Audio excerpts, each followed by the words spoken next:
Welcome to Ask Psych Sessions, where we ask some of the best teachers in psychology questions from you, our audience. If you would like to send in a question or an idea for a conversation, please visit bit.ly/AskPsychSessions. That's bit.ly/AskPsychSessions, all lowercase, no spaces. And here's our next question. Well, I'm joined here by Laura Gibbs from the University of Oklahoma. Laura, what city is that in? Well, it's in Norman, but I actually live in North Carolina. So I teach remotely. Most of my students are on the Norman campus, but I live in North Carolina for family reasons. I see. Okay. And you are a longtime online educator. Is that correct? That's correct. I joined the University of Oklahoma in 1999. I started teaching fully online there around 2002. That's when we started an online course program in my college. So were you guys ahead of the game, I guess, in offering online Oh, I have to say, education? yeah, the dean at the time, he has since retired, had this vision of putting our gen ed, general education courses online to help students with graduating, so that they wouldn't be actually postponing graduation because they couldn't find a class that fit their schedule. And so that was his vision, and we've stuck to it. So I have mostly graduating seniors who are really glad to have a gen ed class to take online. Well, that's fantastic. And by the way, this is generally a teaching psychology podcast, but we are reaching across the lines and we want to hear from people who are just, experts in online education. And you teach comparative literature, which is a little different than what we do. Well, I get lots of psychology majors in my classes, though, because that's what's great about gen ed is you get students across all the colleges and all the majors. And so that's been a challenge. A good one for me is designing the class so it can be meaningful and useful for all those students, including a lot of psychology students. Well, that's interesting because I designed my intro psych class for non-psychology majors. So Right, right. Put us um, together, we do it all. That's right. That's right. Well, hey, great to meet you, and thanks for taking the time. This is just a weird time for higher education, and lots of my colleagues nationally, our colleagues nationally, are being asked to do something they've never done before, and that is either finish out a term online, or for people like me on quarters, we are being asked to not only finish out the current quarter, but then to prep for online for spring quarter. And people have never done this before. And you and I just had a conversation about how after you've been doing this for 20 years or 10 years or whatever it is for other folks, sometimes it's hard to put ourselves back in that position where we're doing it for the first time. Right. So many people have been telling me what they're going to miss about their classrooms. And it's like, oh, yeah, I remember that. But at the same time, I don't miss those things because there's so many things you can do online to connect with your students, be present with your students. It's not the same presence as a classroom, but it's really powerful. So for people who are feeling like it's all just about loss and giving things up and compromise, not at all. It's different, and you'll find some wonderful new things to do that maybe you'll want to keep doing, even after this crisis is over. Well, yeah, and I think we will develop some skills through this. And, I agree with you on two fronts. One, we really do have to, and you're the first person, I think I've interviewed, I don't know, 5 or 6 people already for this little mini series, but you're the first person who has brought up just the teacher experience of kind of grieving the loss of that face-to-face environment, which I think needs to be acknowledged. And I love your optimism. You're going to help us figure out what we can do to maybe get that level of engagement. Do you have some thoughts about engagement in the online classroom? Well, I have lots of thoughts about it, and I don't want to, overwhelm the podcast. But last weekend, when I was trying to think of, what could I contribute to help people out here, I wrote up a bunch of notes about blogging.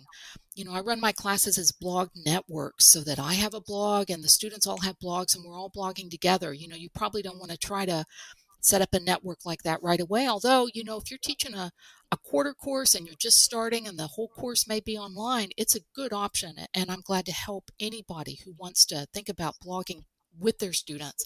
But even if it's just your blog, you can really share stuff with your students through a blog that's so much more fun and friendly and personable than in a learning management system kind of context. So I've got a URL, simple one, I can just say it, blogging blog.lauragibbs.net, where I put up a lot of notes about how I use a blog to communicate with my students and how easy it is to just set one up. You can embed it in your LMS so the students will find it right there in the LMS, but it can be full of all kinds of content that's hard to get into a traditional Blackboard or Canvas or D2L page, because you can embed Twitter in there, your own Twitter, other people's Twitter, graphics, video playlists. It's just fun, it's flexible, and it can really express your personality to your students.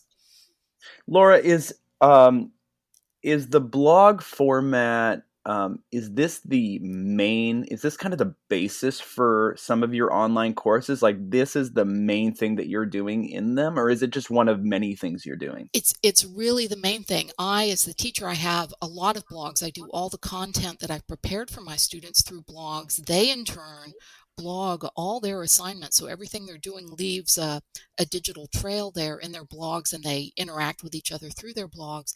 They also build websites for their projects, but the websites are very simple, just, 4 or 5 pages, maybe, nothing complex. Um, but they do learn how to do websites. The blog, though, is the main thing, because it's kind of like an online class notebook. If you think about all the things that might be in your notebook for a class paper and pencil notebook, this is like a digital notebook for them, and it has all kinds of value that way. They can reflect and look back on the beginning of the semester, and it's just it's been a great format for me. I've done it for such a long time. It's kind of hard to remember life before student Yeah. blogs. Well, here's what I'm hearing. Uh, you're the first person I've talked to, I think, who is not talking so much in terms of kind of general principles of engagement. I mean, some people have given us some technology tools, but really this is a holistic kind of strategy that people can use. And I imagine that our listeners, when, some of us will say, I'm not a blogger, that's not going to work for me, but this might not be the episode for them. But I want to dive into this a little bit more. I'm going to have some follow-up questions just about how you do this. I know it's all on blogging.lauragibbs.com. Is that correct? .net. LauraGibbs.net. I'm sorry, .net. Okay, but I have some questions. First of all, how do you get your students up to speed? So if you kind of sort out, hey, this site is going to be where we're going to kind of see each other and where the learning is going to happen, how do you get your students up to speed with the technology?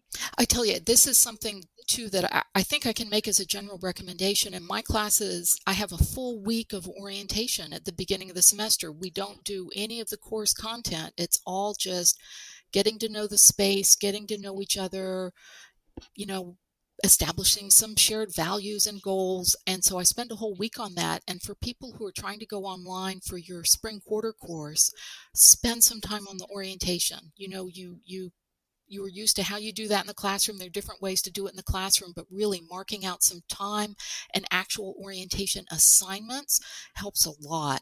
And so the first assignment that students do in that week with me is to set up their blog, because they're going to blog everything. And so by the time they get to the end of the week, they're cruising. They're up to speed. It's not hard. It's new, but it's not hard. And I'm a big believer in new. I love when students are curious and they want to try new things and do new things. And when something is new and easy, that's great, right? That's a win. You've learned something, you can use it, and it was fun. And blogging is like that. It's not hard at all.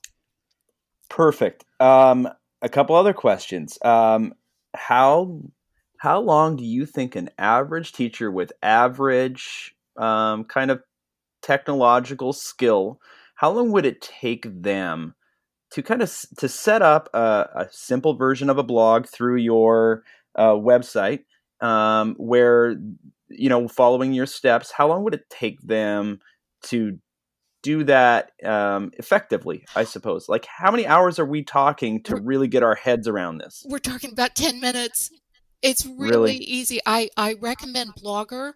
Google's Blogger is a way to get started. A lot of people have heard of WordPress and have maybe tried WordPress. WordPress can be intimidating at first because you have so many options, and that's great. WordPress is a really wonderful platform. Blogger is a very simple platform that offers many fewer options, and that's good when you're getting started. And what's really cool is if you do want to switch to WordPress later, there's an export feature for blogging platforms in general, where you can export all the content and move it to another platform. So if you ultimately decide that Blogger isn't giving you the options you want, you can move all the stuff, all the posts, all the content that you put in there and put it in a WordPress blog later. But if you're a beginner, Blogger is just great. So in my classes, most of the students are beginners. They've never blogged before. They choose Blogger. Now, sometimes I do have students who have used WordPress before, and that's fantastic. They choose WordPress for their platform, and so the students get to see how different their blogs look and how cool that can be, which is great. You want to learn from experts, right? You got novices, you got experts, everybody's learning, helping. And for blogging, beginners, Blogger is great. And that's what I focused on in those notes at blogging.lauragibbs.net, is just assuming people are beginners and that they would use something like Blogger. It's like an email, basically. You type in a box, and instead of hitting send, you hit publish. It's really simple. I love it. So, a couple other questions. How do peers interact on the blog in your online classroom? Well, we use the commenting space, and commenting at a blog, it's not the best thing ever. It's kind of hard to have extended conversations that way. It's not like a discussion board. But at the same time, discussion boards have a really big drawback, right? Which is that discussion board space doesn't really belong to anybody. When students are blogging, the blog is theirs. It belongs to them. They design it the way they want, with the template and the colors and the pictures and the videos that express who they are and what they're contributing to the class. And so the kinds of things that other classes do with the discussion boards, in my classes, that's happening in the blogs. Now, discussion boards can work well too, and I would urge people, if you're going to use discussion boards, make sure you show your students how to include images and videos and multimedia in those discussion board posts, because that really brings it to life.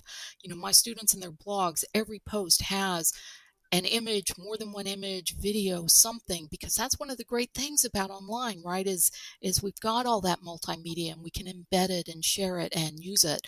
And learning how to do that in the discussion board, if you don't know how already, get with your tech people at your school based on the LMS you're using and learn how to do multimedia in your discussion board. Makes a big difference. Do you have assignment examples posted on that blog page? I do. I have, in fact, it's a blog, right? So it's a blog about blogging. One of the Yeah. posts I wrote is how I use my class announcements blog as the basis for assignments. And I teach in the open, so all my stuff is online. LauraGibbs.net will take you to like my central hub. All my assignments, all my course materials, everything is out there, and I'm glad to share and connect with people at Twitter and brainstorm. I teach in the open. It's just more fun that way. I love it. Okay, so here's the big one: grading. What do you do in your courses with this blog format? Do you use rubrics? How do you grade? Well, hey, people, I don't grade. I'm one of the ungraders. You may have seen the ungrading hashtag at Twitter. We are becoming a movement now, which is pretty exciting. And I haven't graded all this time. I let the students do the grading. I don't use rubrics. I use a simple completion kind of checklist. And I've written all about that. I'm not going to try to summarize it all here, but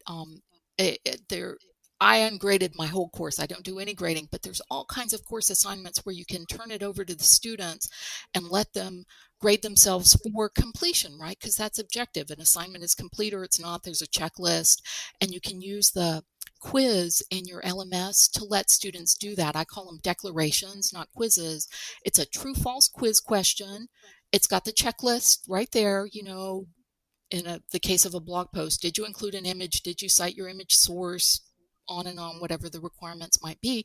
And when students answer true to that true-false question in the quiz, presto, the points go into the grade book. So you're not messing around in the grade book or grading, and the students are taking responsibility for their work that way too, which works really well.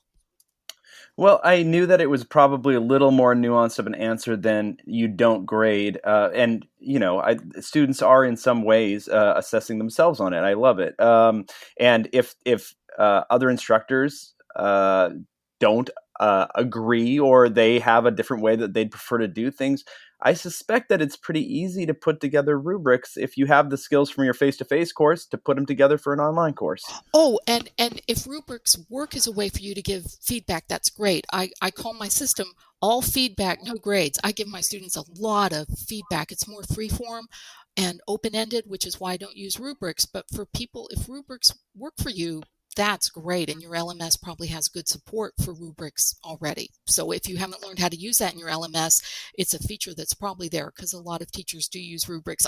I don't. That's just my preference. I teach creative writing, right? It's hard to do creative writing on a rubric. Well, is there anything else that you'd like to share with us before we take off, or did we cover every part of this blogging format? I think we did. Like I said, I'm on Twitter. Hop on Twitter. The outpouring of help and support and ideas and resources at Twitter this week has been absolutely amazing. So if you aren't using Twitter, it's worth starting to use Twitter now. You'll get a lot of help there. Laura, I really appreciate your time. Thank you for sitting down with us on Ask Psych Sessions, because there are a lot of teachers out there who need our support right now. Exactly, and we're here to help. Thanks, Laura. Thank you.